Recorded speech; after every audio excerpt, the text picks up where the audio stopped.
In June 2011, Christchurch, New Zealand suffered an earthquake that left a lot of the city in chaos, destroying buildings and infrastructure and leaving over 50,000 homes without power.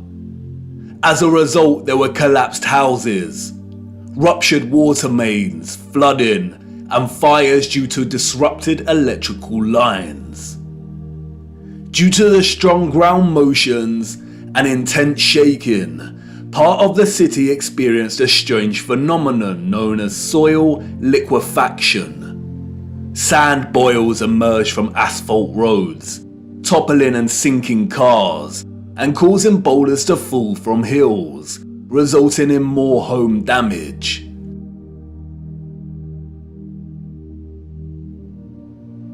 Soil liquefaction occurs when saturated soil loses its strength and stiffness in response to an applied stress, such as shaking or other sudden changes, such as a strong explosion. Loose, saturated soil or sand has a tendency to compress when a load is applied, but in the event of a stress, such as shaking or an explosion, we see the opposite.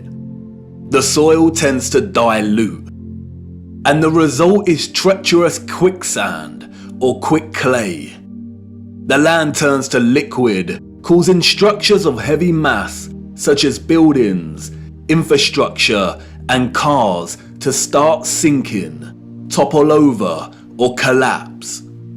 It can also affect dams and bridges. Turbidity currents can also form huge landslides that are impossible to stop. In the worst case scenario, entire cities may be destroyed. As you can see, liquefaction can move entire areas of land. The mud can rise dramatically and rapidly, and its destructive force is unstoppable. It is a well-documented phenomenon. The 1964 earthquake in Nagata, Japan caused liquefaction, and we can see the effects very clearly in these photos. The same here with the 1964 Alaska earthquake. Buildings toppling, cars sinking, infrastructure collapsing. Once the stress has subsided, the soil begins to solidify once again, and we can see the aftermath. Uneven, muddy streets remain where there was once road paving. Returning to photographs of 19th century cities, we see a similar situation here. The roads are unrefined and full of mud. We see unsophisticated, uneven, coarse, and muddy roads everywhere against a backdrop of refined, sophisticated, and magnificent architecture.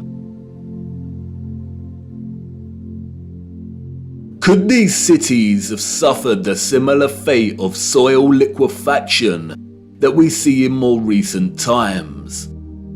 Perhaps. But unfortunately, muddy roads is not enough evidence to base any conclusions on, is it? Children ask the most vital of questions, and adults, in their foggy stupor, usually provide the most unsatisfactory answers, often regurgitating learned nonsensical information that leave the child's imagination unfulfilled. Squelching along these muddy 19th century roads, observing their surroundings, a child may ask, why did they build the windows so low to the ground?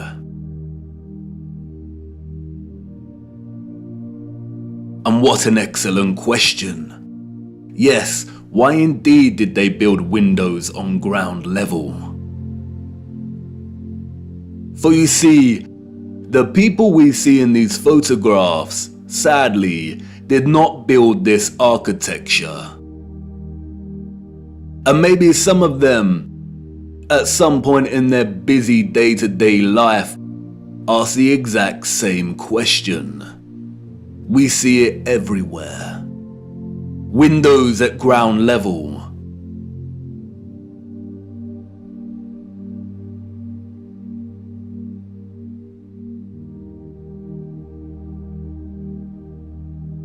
Windows partially below ground level.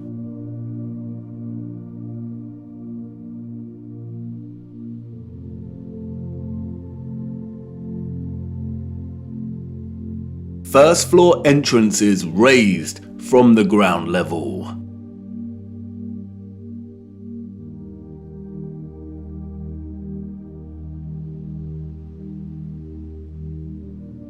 Steps leading down to entrances below ground level.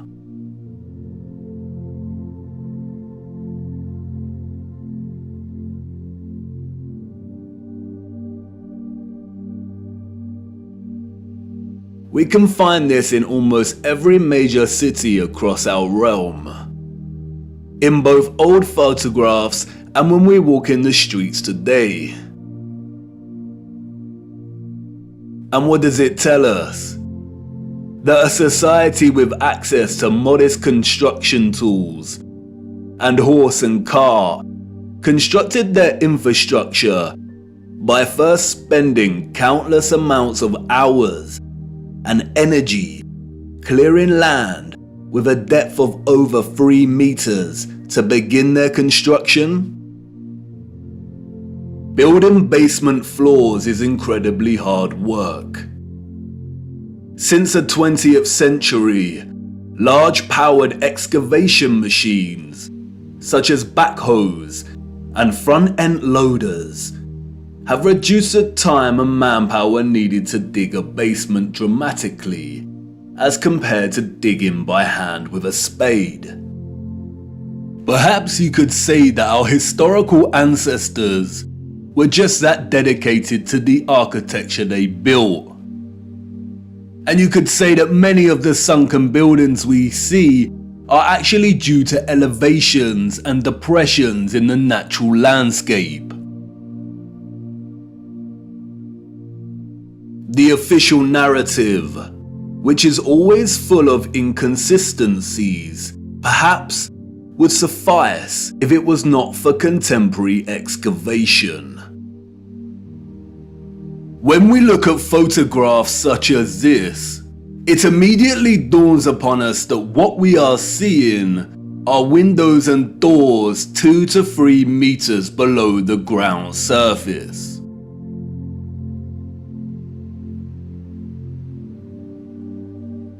Why are there windows and doors underground?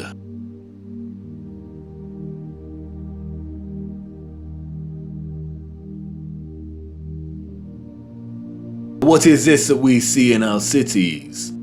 Natural soil accumulation over time? Geologists have never been able to ascribe a consistent value to worldwide natural topsoil accumulation, because it is impossible.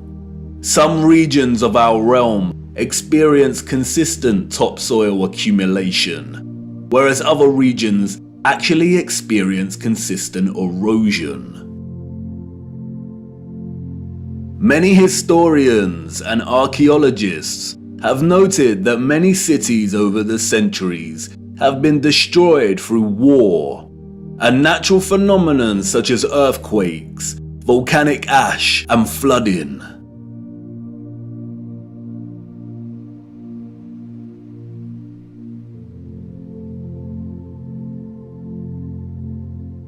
Aren't these just the layers of previous civilizations?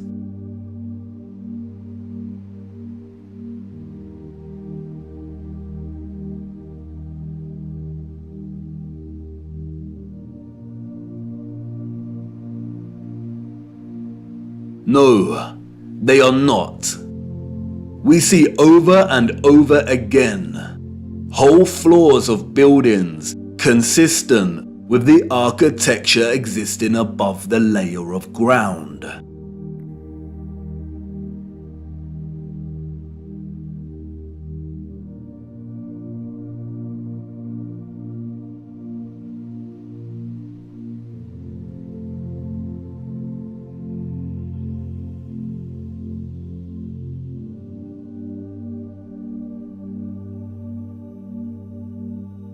You see, what lies beneath is not the unfamiliar traces of previous generations, but of the same generation that built these structures.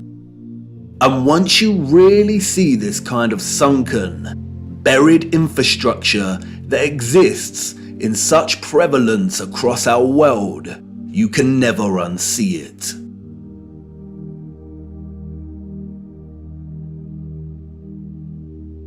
We see that the foundations of old churches are actually the original first floors with consistent entrances and windows.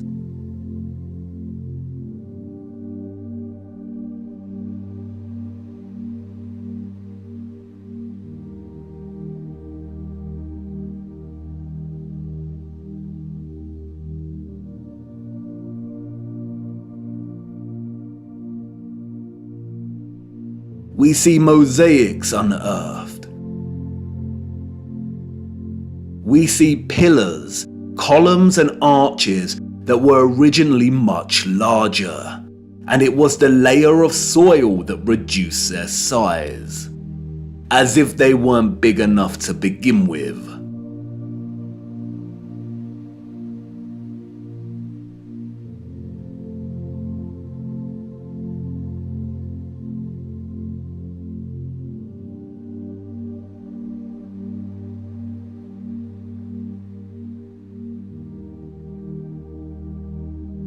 And like with the 1964 earthquake in Nagata, Japan, we also find many so-called ancient structures that are leaning. As if at some point, the soil beneath these structures loosened and liquefied. We have the Sachsenhausen Church Tower and Our Dear Lady at the Mountain Church Tower in Germany. The Tiger Hill Pagoda in China. The Leaning Tower of Nevyansk in Russia. The Leaning Temple of Huma in India. Oudkerk in the Netherlands. The Tower of Zaragoza in Spain. And, of course, the Tower of Pisa. The official liars of the world try to justify the buried and tilting structures we see, filling our heads with stories of antiquity and ever-changing geology. But it becomes trickier for them when we turn our attention to America. If we are to believe their narrative, then all of the buildings we see in 19th century photographs of the burgeoning American cities are newly constructed.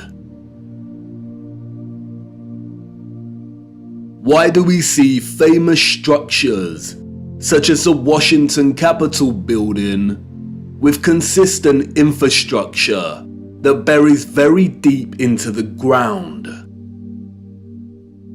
And again, the inconsistencies do not add up.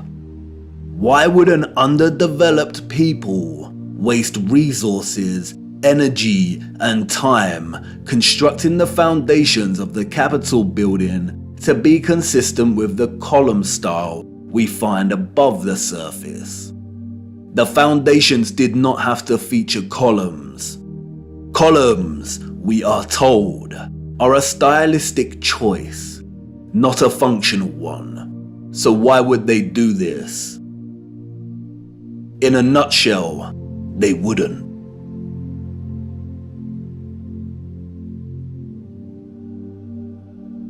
We see images that suggest that the people of the 19th century were actually concerned with moving a lot of the vast amount of mud we see, leveling the ground and excavating existing structures.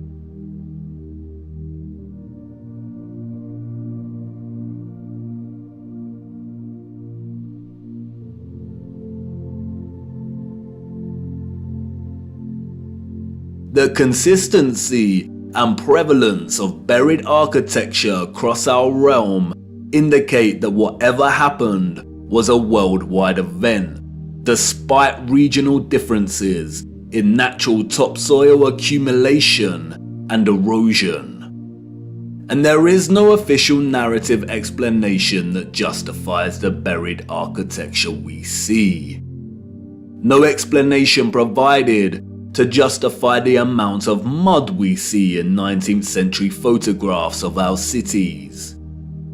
On the roads, mud piles from clearing, the roads uneven, the land ravaged, but the architecture grand, perfect and intact. Applauded by literary scholars for his use of fog as an opening simile and metaphor to paint a portrait of London as a corrupted hub amidst burgeoning industrialization, many often overlook that Charles Dickens's 1852 novel Bleak House actually opens with a different image. London, Michaelmas term lately over, and the Lord Chancellor sitting in Lincoln's Inn Hall. Implacable November weather. As much mud in the streets as if the waters had but newly retired from the face of the earth. Liquefaction caused havoc across Christchurch and the Garter. But these were isolated earthquake events, and only portions of each city were affected. It is not possible for there to have been huge, simultaneous earthquakes around the world during a similar period. Or is it? Even Wikipedia tells us that liquefaction can occur naturally or artificially, from an earthquake or other sudden change in stress condition. Even if this was the case, we do not see the same structural damage to the buildings in the 19th century like we do in cases such as Christchurch and the Garter. Most of the buried architecture we see is intact. It is either sunken or the ground level has been raised at least 3 meters, sometimes in a uniform manner, and other times partially buried in rolling mud hills, as if there were huge landslides. The strange case of the buried architecture provides the following conclusions: that what lies beneath are not the remains of previous civilizations. More often than not, the buried structures are consistent with the architecture we see above ground. That the structures are much larger than originally suspected, and therefore they are even more of a construction impossibility for a Victorian generation of horse and cart, and those existing before them. That natural topsoil accumulation and soil liquefaction are not satisfactory explanations for what we see here. Whatever took place had to be something much larger and widespread, such as a natural or artificial earthly cataclysm of sorts. As many of the photographs show, many citizens of the 1800s were responsible for moving much of the mud, leveling the ground, and excavating buildings, which suggests that whatever happened had happened very recently in their past. The complete absence of a reasonable mainstream justification for the buried architecture we see suggests that the controllers of our realm are deliberately trying to hide whatever happened. And what of the deserted cities we see in the earlier photographs? If these cities were truly empty, then we must ask why. We must also ask how all the people got there in the end. In the space of 30 or so years, we see a city go from barren to bustling. Interestingly, it is Charles Dickens and 19th century literature more generally that offers some clues. Two central themes run throughout 19th century Victorian literature. That of marriage and female chastity, and that of orphans and adoption. Many of the fictional characters we've come to love over the years are orphans. We have Oliver Twist and Pip from Great Expectations. We have little orphan Jane Eyre and Heathcliff from Wuthering Heights. We have Mowgli from The Jungle Book, Cosette from Les Miserables. We have Heidi, Rapunzel, Peter Pan, Snow White. We have Tom Sawyer and Huckleberry Finn and Anne of Green Gables. And these books were of their time, as far as orphan prevalence goes. The only issue is that these novels romanticize the orphan as a figure dislocated from society by default, and therefore pave their life's path as one of unforeseen opportunity. This was not reality. The theme of marriage and chastity that we find in so many 19th century literary works, such as those by Jane Austen, the Brontes, George Eliot, Dickens, Thomas Hardy, Leo Tolstoy, Victor Hugo and more, was nothing more than carefully disguised, well-written propaganda, with the sole purpose to solidify and justify a social value framework that would separate children from their mothers.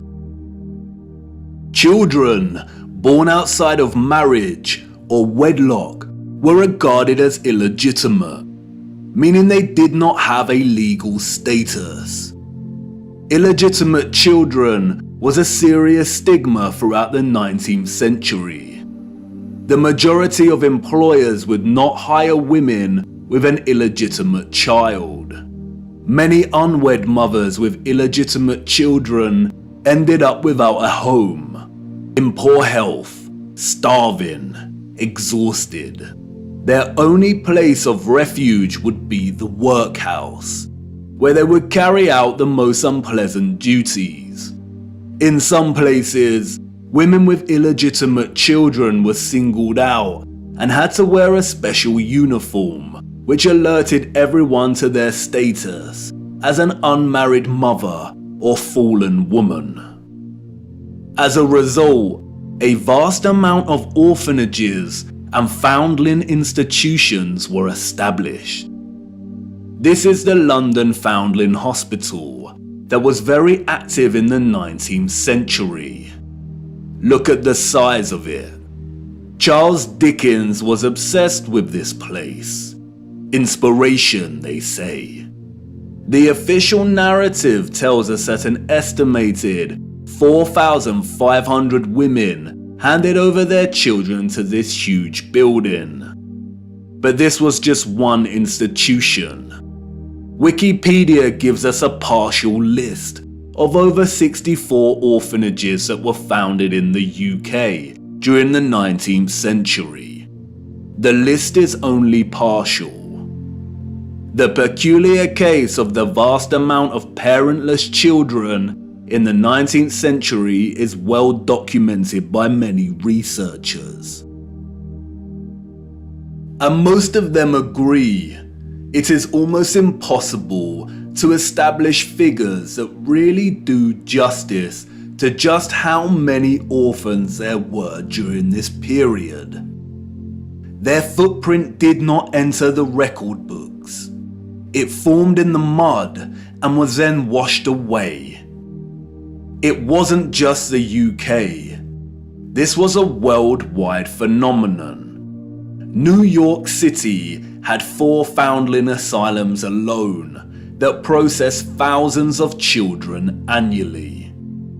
By the beginning of the 20th century, Italy was reporting 32,000 children per year.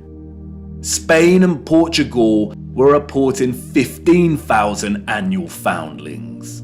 Before 1860, 374,000 recorded infants were processed by the asylums in Milan, Naples, and Florence alone.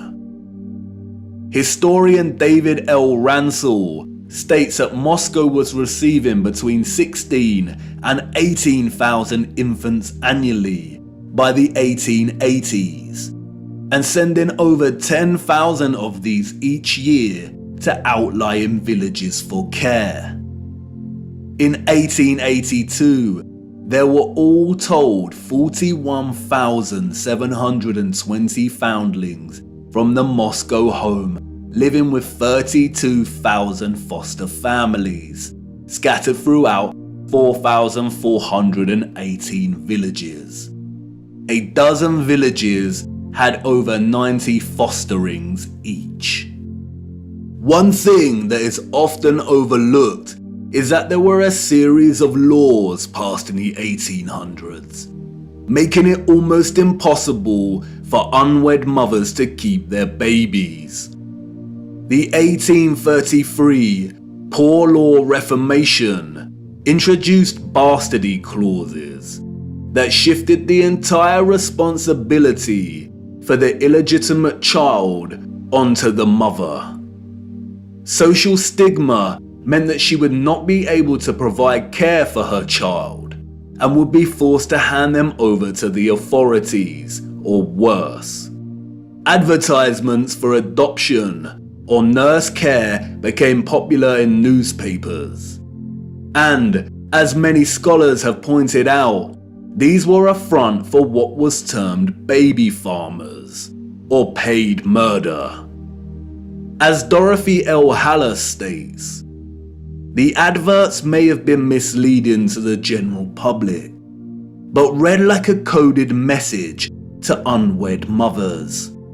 No references are asked for, and none are offered. The sum of 15 shillings a week to keep an infant or a sickly child was inadequate, and a sickly child and an infant under 2 months were the least likely to survive and the cheapest to bury. Infants were taken, no questions asked, and it was understood that for £12 no questions were expected to be asked. The transaction between the mother and the baby farmer usually took place in a public place, on public transportation, or through a second party. No personal information was exchanged. The money was paid, and the transaction was complete. The mother knew she would never see her infant alive again. Most children, however, were not murdered, but were dropped off at the doorsteps of orphanages or the workhouse. All children taken into these institutions were given entirely new identities. They were provided for with shelter, food, and clothing temporarily, and then sent off to workhouses or another location. Photographs in the 19th century were scarce, but towards the end of the century we see more photographs, and the last continent to experience such mass exodus of orphans was the United States. And it is here that we see evidence of the orphan trains. The first group of these orphans arrived in Michigan in 1854, and from that moment on, the movement shipped hundreds of thousands of children across the states until it ended in 1929. Officially, there were over 97 institutions involved in orphans and orphan trains in the 19th century. And again, this was not just the United States. Annie McPherson will go down in history as a woman who scammed more than 100,000 foundlings and shipped them from the United Kingdom to Canada, New Zealand, and South Africa, and even to the outer edges of the earth in Australia, so that they could be sold into child labour. Why do we see so many photographs of orphans in workhouses? Why are they working with machinery created for adult use? Were there not enough adults during this time to carry out this work? And then there is the strange case of the burgeoning American amusement parks at the turn of the 20th century. In addition to rides and exhibits, many of these parks featured an unusual attraction: infantoriums. Visitors of these parks could stroll around with ice cream and swing by these stations, a visit equivalent to that of a fully functional neonatal intensive care unit, complete with incubators filled with sleeping, premature babies. History has been kind to Martin Cooney. Touted as a hero, Cooney was the German mind behind the incubators. His first encounter with premature babies, we are told, was at the 1896 World's Fair. He knew immediately that the exhibition would save babies' lives. The technology to keep premature babies alive was expensive, and he knew the public would pay to see the babies in incubators. He would charge an entrance fee at the amusement parks to generate funds to help these babies live. Nurses tended to the babies as an enraptured public looked on. Like any other amusement, the premature baby exhibits included carnival barkers who tried to lure the public to come and see the babies. I don't know about you, but I find something very off about these incubators. Advertised as featuring living babies, a lot of the fairs where Cooney showed his babies also featured eugenics exhibitions. Eugenics is a field of corrupted pseudoscience that endorses selective breeding to improve the genetic quality of the human population. Eugenics was inspired by Darwinism and was a driving ideology that fueled the Nazis. Why are people paying to see living babies as if they had never seen a living infant before? Did people of the time not have their own babies? And where are these infants' parents? How did they have the technology in the 19th century to keep premature babies alive in such a way? Or is something off, once again, with the official narrative? There were 80,000 premature babies who were treated in these amusement park incubators. 80,000. The hundreds of thousands of orphans in the 19th century are just barely believable. Were women really that carefree? Did America even have the population numbers to justify 80,000 premature babies? We are not talking orphans here, but infants born prematurely. The narrative is not convincing or realistically fathomable. Where did these babies come from? More troubling is Cooney's background. As many historians have pointed out, he had no medical degree or training. His story is a very similar one of unconvincing philanthropy that we find surrounding some of our contemporary figures today that also do not have medical degrees. And then there is Marie Dressler, a Canadian silent film and Depression-era movie star. She adopted one of these incubator babies. celebrities and adoption. The official narrative conveniently leaves this out of her story and tells us that she may have had a daughter who died as a small child. But the photographs suggest otherwise. Did she adopt her incubator baby at one of these fairs? Were the fairs a front for illicit adoption of premature babies? Even if they were premature, did that mean they had no parents? Who owned and was responsible for these parks? And what happened to the babies once they grew and left the incubators? If something feels eerily wrong about the entire narrative surrounding these parks and orphans, it's because we are not being told the truth. Why were there hundreds of thousands of parentless children in the 19th century? Where did they come from? They were relocated all over the world. Europe, America, Russia, Australia, Canada. Why? Especially when most still had a living parent. If pregnancy out of wedlock was such a social stigma that resulted in such trauma, why would so many people put themselves in that position in the first place? Did the government really care about social morality enough to pass laws? And all the effort to build and maintain orphanages and orphan relocation networks, would this not burden governmental finances and administration systems? It certainly would have. But you see, there was a greater purpose behind the government's worldwide agenda: repopulation.